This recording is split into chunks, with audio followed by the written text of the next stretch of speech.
قسما بمن خلق الشداد طباقا. الله تعالى وبركاته ولا الله جربه وكسو دوادا وهلكي دنيدي waxtarkii bulshada aniga waxaan ahay xafsaa halkaan naga daawanaysan waa xafsa channel hala barnaamijkan waxaan soo gudbisay islaaniga walaashin xafsay soo dhawaada meel kasta oo joogtaan daafaca caalamka iyo gobolka Soomaaliya waxaan rajeynayaa inay caafimaad qabtaan waxaan noo soo socday kitaabkeena baro boqol xadiis qaybtii 99 hase yeeshee intaan u gudgalin darsiga ugu horeyn hadii ay tahay markuu horeysa channelka soo booqday please subscribe saar hadii aad dooran joogtaan like saar oo share garee asxaabtaada oo la wadaag kusoo dhawaada maantii muuqaal cusub iyo darsigeeni 99 باذن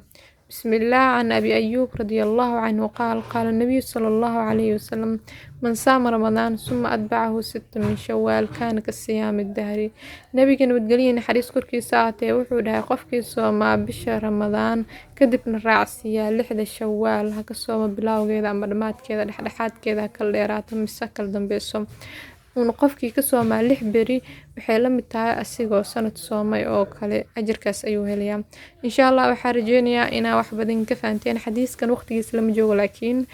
casharkii qaybtiisa ayaa la gaaray 99 ayaa mareynaa qaybtii 100 oo dhiman aad ugu faraxsanahay waxaan rajeynayaa inaa wax badan igu xasuusan doontaan aad iga faa'iideen guud ahaan halkan ayaan kusoo gabagabeynayaa muuqaalkayga maantood ku mahadsantahay daawashada muuqaalkayga sidoo kale ku mahadsantahay subscribe saartay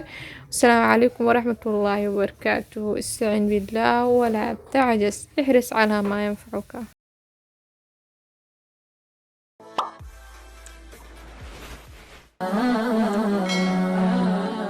قسما بمن خلق الشداد طباقا.